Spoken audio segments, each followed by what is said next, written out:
Beltrán abrió la puerta de su casa en la Colonia del Valle y encontró a un muchacho flaco de 18 años sentado en la banqueta con una guitarra gastada y un cuaderno de canciones escritas a mano.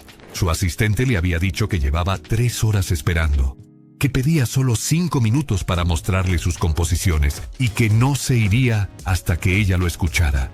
Lola pudo haber llamado a la policía o cerrado la puerta, pero algo en la desesperación de ese muchacho la detuvo. Bajó los escalones, se sentó en la banqueta junto a él y le dijo: «Tienes 5 minutos, canta». Era 1968 en la Ciudad de México, y lo que Alberto Aguilera cantó en esos 5 minutos cambió su vida para siempre. Cuando terminó, Lola Beltrán dijo 4 palabras que él nunca olvidaría: «Él tiene el don de Dios». Para entender la magnitud de este momento, hay que saber quién era Lola Beltrán en 1968, porque no era simplemente una cantante famosa, sino una institución cultural mexicana que controlaba puertas que nadie más podía abrir. En esa década, la industria musical mexicana estaba dominada por 3 grandes disqueras: RCA Víctor, Columbia y Mozart, que juntas controlaban más del 90% de todo lo que sonaba en radio. Un artista sin contrato con una de ellas prácticamente no existía, porque las estaciones de radio solo tocaban música de artistas firmados con estas compañías. Lola tenía contratos con 2 de estas disqueras. Conocía personalmente a todos los directores de programación de las principales estaciones y había protagonizado más de 20 películas. Cuando Lola recomendaba a un artista, las disqueras escuchaban porque sabían que ella tenía un instinto casi infalible para reconocer talento. Su palabra valía más que cualquier audición formal. Alberto Aguilera representaba exactamente el tipo de talento que el sistema estaba diseñado para filtrar y eliminar. Recién llegado de Ciudad Juárez, pobre, sin conexiones, sin educación musical formal, sin familia influyente, sin nada excepto canciones escritas en servilletas porque no podía pagar cuadernos. Había llegado a la capital apenas meses antes, creyendo ingenuamente que el talento puro era suficiente, que si sus canciones eran buenas, alguien eventualmente las escucharía. Aprendió rápido que estaba equivocado, que había miles de muchachos exactamente como él, con guitarras y sueños, todos esperando una oportunidad que nunca llegaba. Dormía en bancas de parques, en estaciones de autobuses, en cualquier lugar donde la policía no lo corriera. Comía cuando podía conseguir trabajos ocasionales que pagaban entre 15 y 30 pesos al día. Esos salarios apenas le permitían no morir de hambre, pero nunca le darían los 500 pesos que costaba grabar un demo profesional en esa época. Lo que Alberto no entendía todavía, pero aprendería esa tarde, es que en la vida hay 2 tipos de oportunidades: las que consigues escalando paso a paso y las que te cambian todo en un solo momento, porque alguien con poder decide apostar por ti.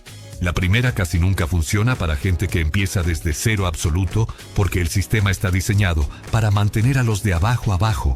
Requiere capital inicial que los pobres no tienen. Requiere tiempo de espera que alguien con hambre real no puede darse el lujo de tener. La segunda es pura suerte y timing. Estar en el lugar correcto frente a la persona correcta, que tiene poder para cambiar tu trayectoria con una sola decisión. Alberto llevaba meses persiguiendo el primer tipo de oportunidad y fracasando sistemáticamente, pero sin saberlo, estaba a 5 minutos de conseguir el segundo tipo, el que no se gana con esfuerzo gradual, sino con valentía desesperada de presentarse sin invitación.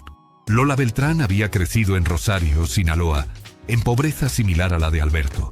Había llegado a la capital sin conocer a nadie y nunca olvidó lo difícil que fue ese inicio. Eso la hacía más receptiva que otros artistas de su nivel a escuchar a desconocidos que aparecían con sueños imposibles, pero receptiva no significaba accesible. Recibía docenas de cartas semanales de aspirantes. Su casa era visitada constantemente por gente buscando favores y había aprendido a filtrar porque era imposible ayudar a todos. Cuando su asistente le reportó al muchacho que llevaba 3 horas sentado afuera, su primera reacción fue mandar que lo echaran porque tenía un ensayo importante para un concierto en el Teatro Blanquita. Pero algo en la descripción del asistente la hizo dudar, y esa duda de 3 segundos fue lo que separó a Alberto de terminar como uno más de los miles que intentaron y fracasaron. Parte 2 de 3. Alberto sacó su guitarra de la funda de tela rasgada. Sus manos temblaban tanto que tardó casi 30 segundos en afinarla, y Lola notó algo que pocos habrían detectado. Afinaba de oído sin usar diapasón ni referencia externa, señal de que tenía oído absoluto, o al menos oído relativo, muy desarrollado. Comenzó a tocar una melodía que Lola reconoció inmediatamente como influenciada por el bolero tradicional, pero con progresiones de acordes que rompían las reglas. En lugar de seguir la estructura predecible que usaban todos los compositores comerciales de esa época, Alberto insertaba acordes disminuidos y aumentados en lugares inesperados que creaban tensión emocional sin resolver. Cuando empezó a cantar, su voz salió temblorosa al principio, pero con una cualidad que Lola solo había escuchado en contados artistas: la capacidad de transmitir vulnerabilidad genuina sin perder control técnico. Ese balance imposible entre emoción desbordada y precisión musical que separa a los intérpretes competentes de los verdaderos artistas. La canción se llamaba No tengo dinero y contaba la historia de un amor imposible entre alguien pobre y alguien rico. Pero lo que hacía especial a esta canción no era el tema que había sido explorado 1000 veces antes, sino la especificidad emocional de la letra que convertía un cliché en algo profundamente personal. Alberto cantaba: quise comprarte un ramo de rosas pero no tenía dinero. Y de alguna manera, esa imagen concreta de no poder comprar flores baratas comunicaba más sobre pobreza y dignidad herida que 100 canciones abstractas sobre sufrir por amor. Esto es un principio fundamental de escritura que muy pocos compositores entienden. Los detalles específicos y concretos siempre golpean más fuerte que las generalizaciones abstractas. Un buen compositor no dice «estoy triste», dice «me quedé mirando tu silla vacía en el desayuno». Y Alberto lo entendía instintivamente, aunque nadie le había enseñado teoría de composición. Lola escuchó 3 estrofas y ya sabía que este muchacho tenía algo que no se podía enseñar en ningún conservatorio. Tenía la capacidad de convertir su propia vida en arte universal, sin caer en autocompasión ni sentimentalismo barato. Cuando terminó la canción, Lola se quedó callada por casi 1 minuto completo. Y Alberto interpretó ese silencio como rechazo, porque estaba acostumbrado a que el silencio significara «no eres suficientemente bueno». Pero lo que realmente estaba pasando era que Lola estaba procesando una decisión que sabía tendría consecuencias. En la industria musical existe algo que se llama capital de recomendación, que funciona así. Cuando un artista establecido recomienda a alguien nuevo y esa persona triunfa, el artista establecido gana credibilidad y las disqueras confían más en sus futuras recomendaciones. Pero si la persona fracasa, el artista establecido pierde credibilidad y su palabra vale menos la próxima vez. Lola había usado su capital de recomendación varias veces antes y había acertado. Pero cada vez que recomendaba a alguien, estaba apostando su propia reputación. Y una sola recomendación mala podría hacer que las disqueras dejaran de escucharla. Miró a Alberto. Vio su ropa gastada, sus zapatos con agujeros, su guitarra barata, y tuvo que evaluar si este muchacho tenía no solo talento, sino la resiliencia mental para sobrevivir en una industria que destruye a la mayoría de los que entran. ¿Cuántas canciones más tienes como esa?, preguntó Lola, y Alberto abrió su cuaderno mostrando páginas llenas de letras escritas a mano. Más de 50 canciones que había compuesto en los últimos meses, viviendo en la calle. Lola tomó el cuaderno y comenzó a leer las letras, y lo que vio la convenció completamente. Cada canción tenía algo único. No eran 30 variaciones del mismo tema como escriben la mayoría de los compositores novatos, sino exploraciones genuinas de diferentes aspectos de la experiencia humana. Esto revelaba algo crucial sobre Alberto que Lola entendió inmediatamente. No era alguien que quería ser famoso, y decidió que la música era el camino.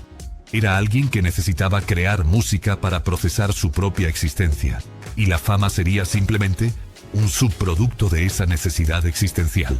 Esa diferencia es fundamental porque el primero se rinde cuando las cosas se ponen difíciles, pero el segundo nunca deja de crear sin importar cuántas puertas se le cierren. Lola cerró el cuaderno, se lo devolvió a Alberto y dijo las palabras que cambiarían todo. Mañana a las 10 de la mañana vas a ir a los estudios de Musart en la avenida Insurgentes. Vas a preguntar por el productor Andrés Puig Y le vas a decir que Lola Beltrán te mandó para que escuche tus canciones. Él es el mejor productor de México y si te firma, tendrás una carrera.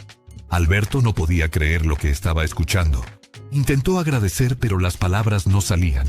Y Lola continuó explicándole algo crucial sobre cómo funcionaba realmente el negocio. Cuando llegues ahí, Andrés probablemente te va a hacer esperar varias horas para ver si tienes paciencia.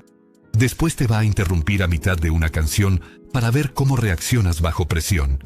Y si pasas esas pruebas recién ahí, va a evaluar tu música de verdad. Beman, esta lección sobre distinguir entre pruebas y rechazos es algo que aplica no solo a música, sino a cualquier campo competitivo. Las personas exitosas entienden que los obstáculos iniciales son filtros diseñados para eliminar a los que no tienen verdadera convicción. Parte 3 de 3. Alberto llegó a los estudios de Mozart al día siguiente a las 8 de la mañana. 2 horas antes de lo que Lola le había indicado, porque no podía darse el lujo de llegar tarde y perder esta oportunidad que probablemente nunca volvería a tener. Andrés Puig lo hizo esperar exactamente como Lola había predicho. Primero 3 horas en la recepción. Luego le dijeron que el productor estaba ocupado y que regresara al día siguiente. Pero Alberto recordó las palabras de Lola sobre distinguir entre pruebas y rechazos, así que se quedó sentado sin moverse. A las 4 de la tarde, Andrés finalmente lo llamó a una pequeña sala de audiciones. Escuchó una canción y media antes de levantar la mano e interrumpirlo diciendo, «Ya es suficiente», y Alberto sintió que todo había terminado. Pero entonces Andrés agregó con una sonrisa pequeña, «Suficiente para saber que Lola tenía razón. Vamos a grabar tu primer disco. Firmaremos mañana». Lo que pasó en ese momento es un ejemplo perfecto de cómo una sola persona con poder y voluntad de usarlo puede cambiar completamente la trayectoria de alguien que el sistema había destinado al fracaso.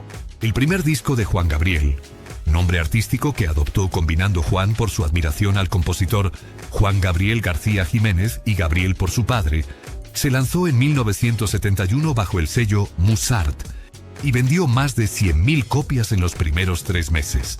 Números extraordinarios para un artista completamente desconocido en esa época.